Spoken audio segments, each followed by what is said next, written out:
Hello to all my beautiful souls. स्वागत है आप सभी का मेरे चैनल पर। और आज मैं फिर से कैंडल वैक्स रीडिंग लेकर आई हूँ सभी के लिए। आज हम इस रीडिंग में चेक करेंगे कि आपके पर्सन की करंट एनर्जी क्या है, आपके लिए उनकी लाइफ में क्या चल रहा है अभी। चेक करेंगे हम यहाँ पर, चार्ज करेंगे पानी को। Thank you so much God, thank you so much angels, thank you so much universe. Please मुझे गाइड करें। हमारे जो भी व्यूअर्स यहाँ पर हैं उनके पर्सन की लाइफ में करंटली क्या चल रहा है, वो क्या सोच रहे हैं हमारे व्यूअर्स के लिए।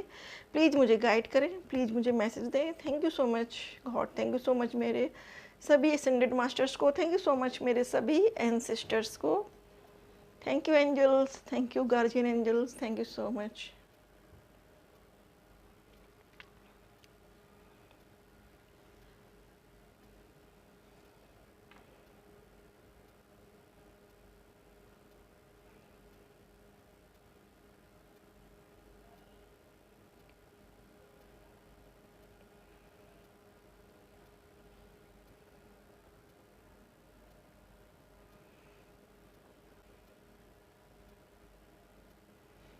फ्रेंड्स, इस समय आपके जो पर्सन की एनर्जी है वो बिल्कुल शांत है। किसी से ज़्यादा बात नहीं कर रहे हैं, किसी से ज़्यादा बोल नहीं रहे हैं, किसी से ज़्यादा अपने मन की व्यथा शेयर नहीं कर रहे हैं। बिल्कुल शांत हैं, अपने आप में हैं। एक शांति है उनके मन के अंदर।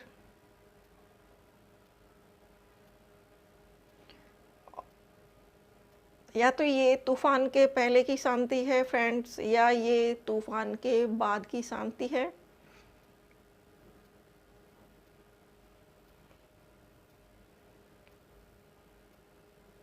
उनके अंदर एक पैशन है, आग सी लगी हुई है, पैशनेट एनर्जी उनकी दिख रही है आपको लेकर। लेकिन कुछ समय के लिए आपको पॉज लेने के लिए भी बोल रहे हैं। वो आपसे ये बोलना चाहते हैं कि कुछ समय मैं पॉज में जा रहा हूँ, शांति में जा रहा हूँ, या फिर वो अभी अपने हर्मिट मोड में हैं।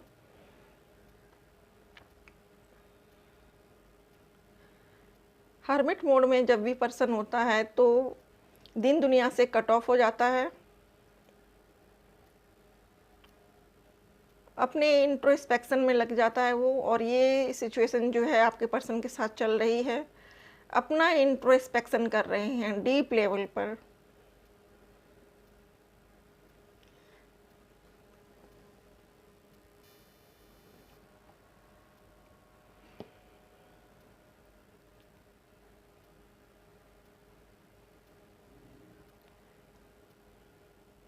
कुछ व्यूअर्स के लिए ये मैसेज है कि उनके पर्सन बाहर जाने की तैयारी में हैं। और वो बाहर इसलिए जाना चाहते हैं कि बाहर जाकर, किसी अदर स्टेट में जाकर वो खुद को इस्टेब्लिश कर सकें, जॉब कर सकें और एक फ्रीडम का अनुभव कर सकें। उनकी जो करंट एनर्जी है अभी वो यही है कि वो किसी अदर स्टेट में या अदर कंट्री में जाकर अपना आगे का वर्क करना चाहते हैं, या अगर उनकी स्टडी कंप्लीट नहीं है तो वो करना चाहते हैं। कुछ व्यूअर्स के पर्सन हाईएस्ट नॉलेज के लिए जाना चाहते हैं।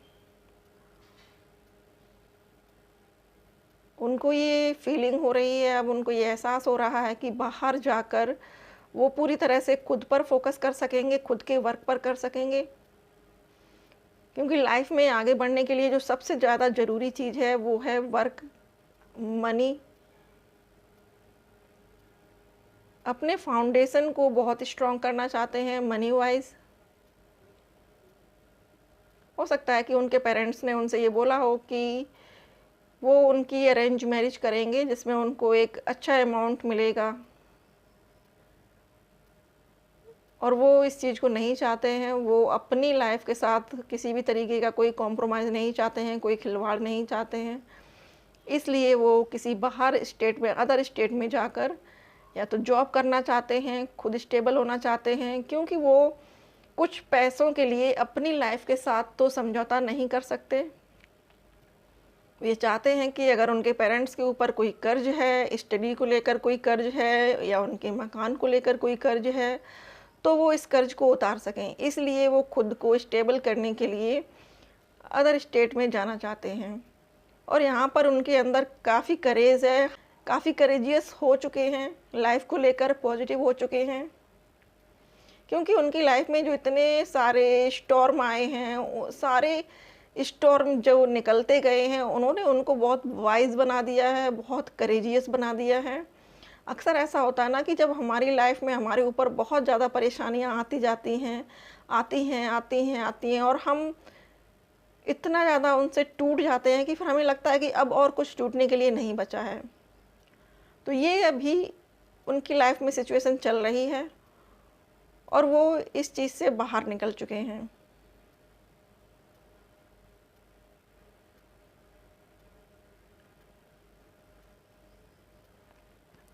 अगर उनके पेरेंट्स उनकी शादी कहीं करना चाहते हैं तो वो इस चीज़ को लेकर बहुत ज़्यादा स्ट्रांग हो चुके हैं कि उनको अपनी ज़िंदगी में समझौता नहीं चाहिए। वो पर डे, हर दिन, हर पल समझौते में नहीं जीना चाहते हैं, क्योंकि उन्होंने अपने आसपास के जितने लोगों के जीवन में देखा है, सबकी लाइफ में हर जगह समझौता है।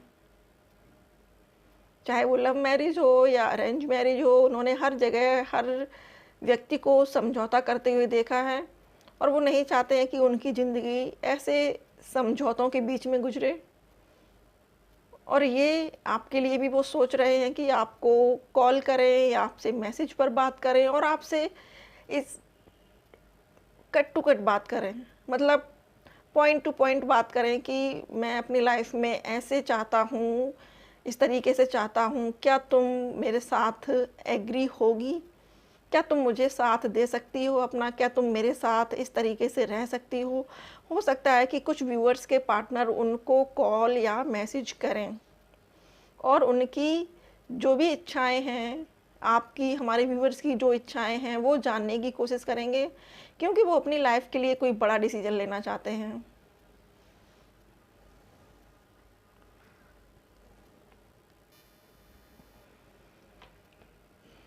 वो ज़िंदगी का जुआ नहीं खेलना चाहते हैं, किसी अनजान व्यक्ति से शादी नहीं करना चाहते हैं कि 4 दिन फैमिली वालों ने, रिश्तेदारों ने बोला कि ये पर्सन सही है, या उस पर्सन या उस रिश्तेदार की तरफ से रिश्ता आया है, शादी कर लो, तो ऐसे वो शादी नहीं करना चाहते हैं।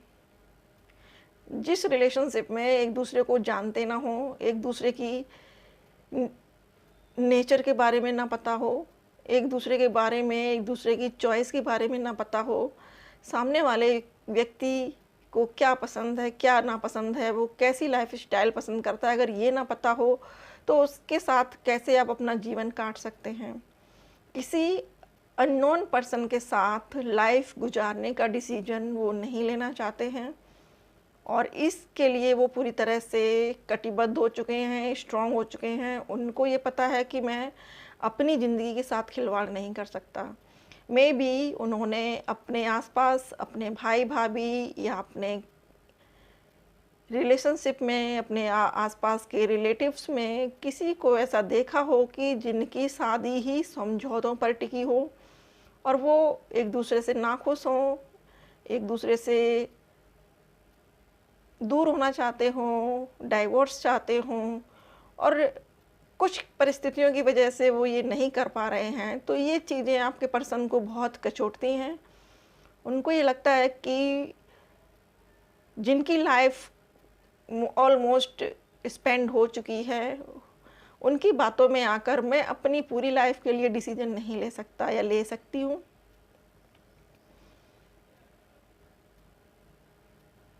वो बंदिशें नहीं चाहते हैं अपने जीवन में, एक हैप्पी फैमिली चाहते हैं, एक अंडरस्टैंडिंग वाइफ चाहते हैं, एक ऐसा पर्सन जो उनकी सोच से एग्री करता हो, उनकी थॉट से एग्री करता हो, ऐसे पर्सन को वो अपनी लाइफ में चाहते हैं, और ये पर्सन उनको आपके अलावा और कोई भी नहीं दिखता।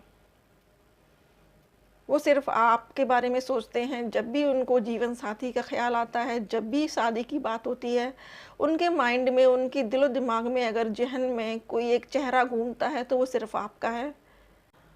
आपके साथ उन्होंने अपना ऑलमोस्ट बेटर टाइम स्पेंड किया है,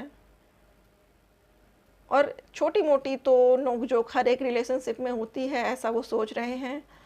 लेकिन आपके नेचर को उन्होंने जितना भी ऑब्ज़र्व किया है, वो यही पाया है कि आपके साथ ज़िंदगी अच्छी गुज़रेगी। लेकिन आपसे भी वो क्लियर बात ज़रूर करेंगे। अगर वो आपसे मैरिज करने के लिए आपको प्रपोज़ करेंगे, आपके पास आएँगे, तो वो आपको ये बात ज़रूर बोलेंगे कि आप उनसे एग्री हो।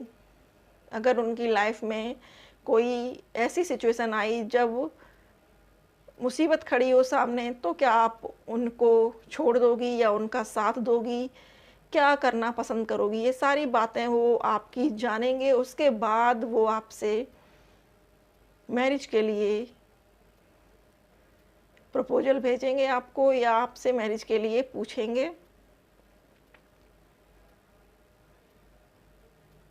वो अपने जीवन में फालतू की तू-तू मैं-मैं नहीं चाहते हैं, क्योंकि उन्होंने जितने लोगों को देखा है इस रिलेशनशिप में, मोस्ट ऑफ सबको यही करते देखा है। आप देखिए यहाँ पर एक दूसरे के साथ जैसे फाइट हो रही है, क्रो की पिक्चर्स बनी हुई हैं, जैसे कौवे की तरह से कुछ लोग होते हैं जो दिन भर एक दूसरे से झगड़ते रहते हैं या एक दूसरे से परेशान रहते हैं, एक दूसरे की बातें उनको पसंद नहीं आती हैं, तो एक दूसरे को टॉर्चर करना शुरू कर देते हैं। तो ये आपके पर्सन को भी लगता है कि ऐसा ना हो लाइफ में आगे, इसलिए जो भी बड़े डिसीजंस लेने हैं, बड़ा सोच समझ कर लेना है, यही सोच विचार में वो हैं और इसीलिए वो अपने हर्मिट मोड में हैं। जैसा कि रीडिंग में शुरू में बताया था कि वो अपने हर्मिट मोड में हैं, तो वो गहन अध्ययन कर रहे हैं अपनी लाइफ का, अपनी सोल का इंट्रोस्पेक्शन कर रहे हैं। समझना चाह रहे हैं जीवन को कि क्या इस तरीके से अगर इस रास्ते पर जाकर ऐसे कटेगा जीवन तो ये सुकूनमय है, या फिर मैं अपने रास्ते पर जाके ऐसे जीवन जीऊँगा तो ये सुकूनमय है। तो डियर फ्रेंड्स, ये थी रीडिंग। आपके पर्सन की लाइफ में अभी क्या चल रहा है करंटली। आई होप कि रीडिंग आपको पसंद आई हो। रीडिंग पसंद आए तो वीडियो को लाइक करिएगा, और अगर आप पहली बार मेरे चैनल पर हैं, पहली बार वीडियोज़ देख रहे हैं, तो please like, share, subscribe my channel. आपके सपोर्ट के लिए, जो अपना कीमती वक्त आप मुझे दे रहे हैं, इस सपोर्ट के लिए आपका बहुत बहुत शुक्रिया, बहुत बहुत धन्यवाद। और थैंक यू सो मच मेरे साथ जुड़ने के लिए। ऐसे ही बने रहिए, stay tune. Thank you so much for watching.